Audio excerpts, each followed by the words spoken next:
Dear friends, welcome back to the channel. From this video, we will start a new series on the OverTheWire platform, which is Leviathan.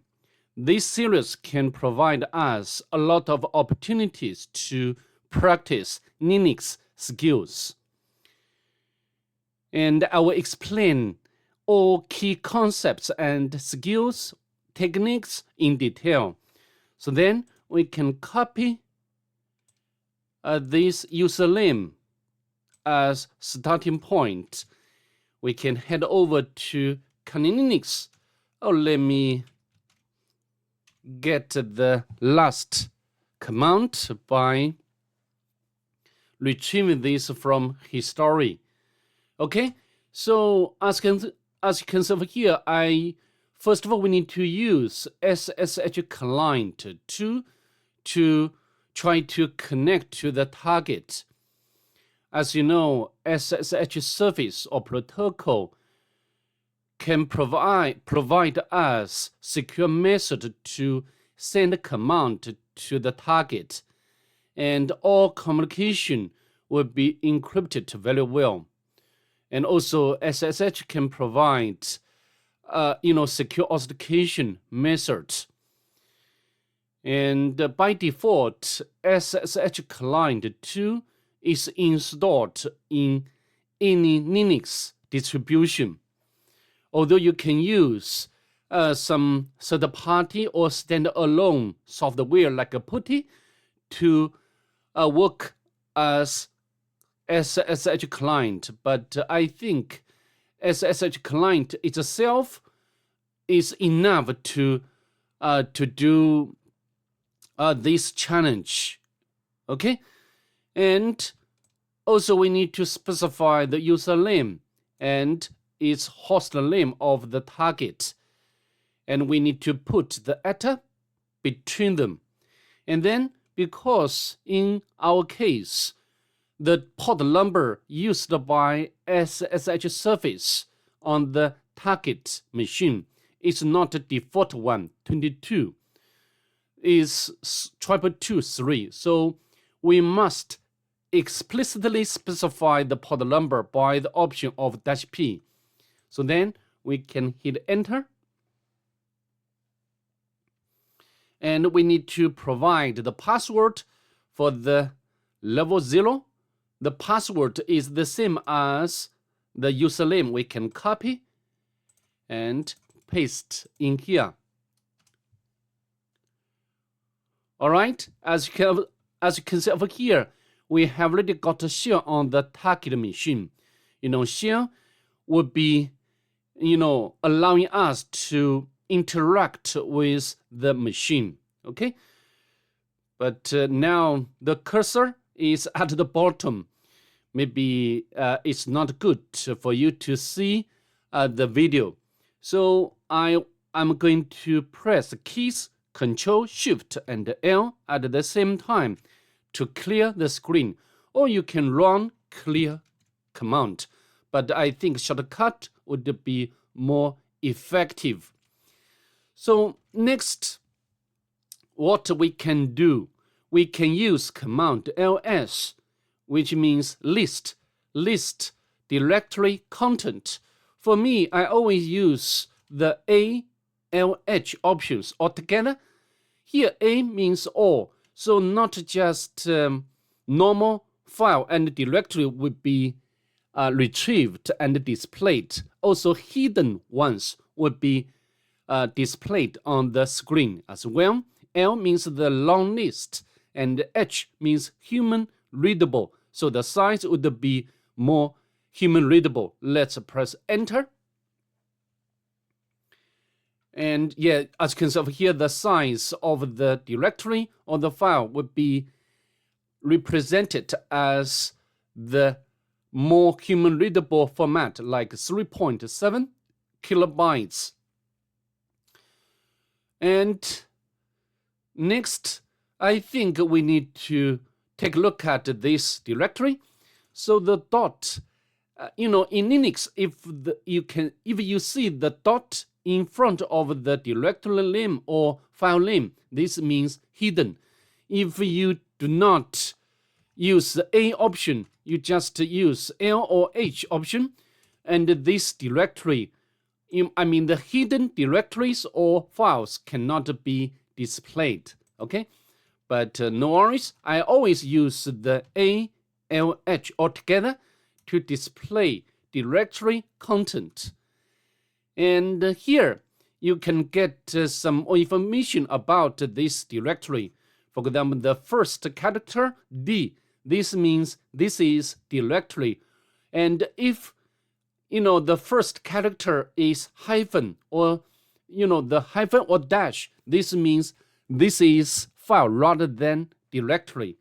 And the next three characters, this group of three characters specify permissions of the owner of this directory. And the owner of this directory is this one, Leviathan 1. And the second group, of course, here RWX. R means read permission. R or W means write. X means execute. So what does RWX or read write execution permission mean for directory? R means we can use ls, a command to get the directory content. For example, backup.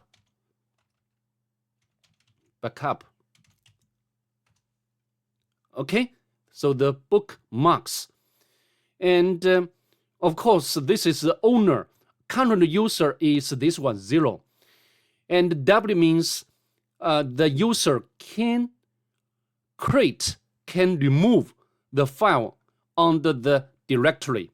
X means we can cd or change directory into this directory.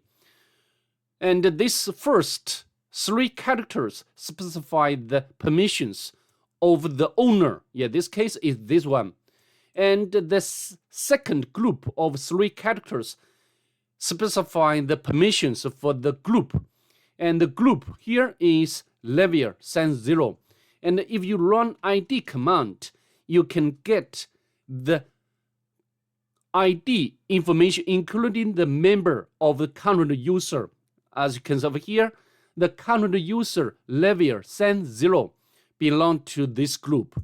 So here, this means the current user, because the current user belongs to this group, and this group has read and execution permission to this directory. It means that we can run ls command to list the content of this directory. I've already done that earlier, right? Yeah, this one, okay? And here, hyphen means no write permission for this group, for this group's user, okay? So it means that we cannot create or remove files under this directory. X execution means, X permission for directory means cd or change or navigate into the directory. So I think now we can cd or change directory into the backup directory. The cd is short for change directory. Now we can hit enter. As you can see, no error. Great. We have already in the directory of backup. And before we go on, I'd like to explain the last group of three characters. This last group specify permissions for anybody else. Okay, so for anybody else, for other users, the other users do not have any permission. Okay, so let's go back to the current cursor. So now we can run ls, and with option of ALH, and you can see besides the first two, the first two, almost every directory has these two entries. The single dot stands for current directory. However, double dots stands for upper directory. Okay, and here we can ignore them. Okay, for now. And the only one file we need to pay attention to is this one, bookmarks.html. And from the extension, although we cannot totally trust the extension, in Linux, extension itself doesn't make too much sense. Okay, this just give us some help for the human being. Okay, if you want to get the exact type of the file, we can use the file command book, and you can get its exact information about file type.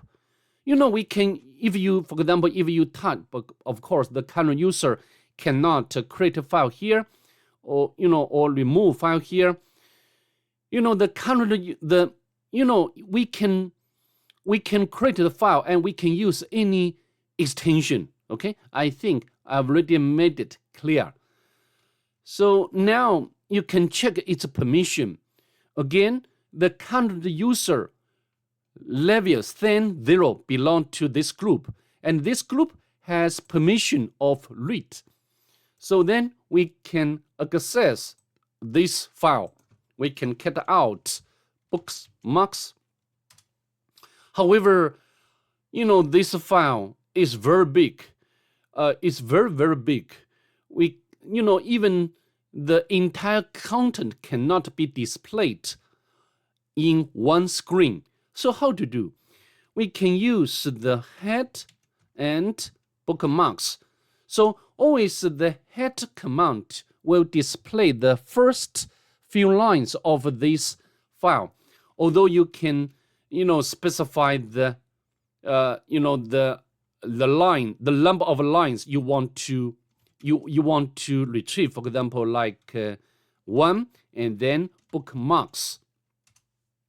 So just the first line will be displayed over here. And so now let's go back. And here, I think the last modified, it would be read and overwritten. And but we cannot find anything important. So besides a cat command, cat means concatenate. This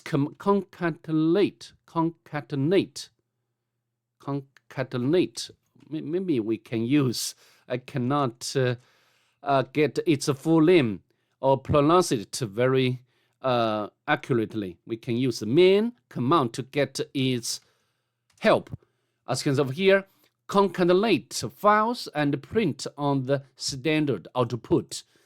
So I think from this description, we can know that the cat command can concatenate multiple files at the same time. Okay, very, very useful command. Okay, so now, and besides cat, also we can use more or less. So some, like nano, the vi, many commands to retrieve the file. Although vir, v, or vi, or vim, or nano not only can read the file, but also can modify or write the file. Okay, so for now we can use, for example, like more and bookmarks.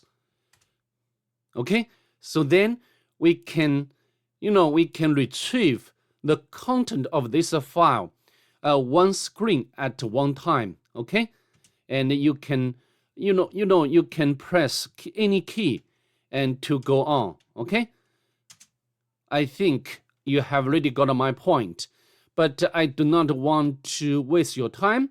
So another way to retrieve a password, sorry, not a password, because after all, we are looking for password for the next level, we can use another command, grep.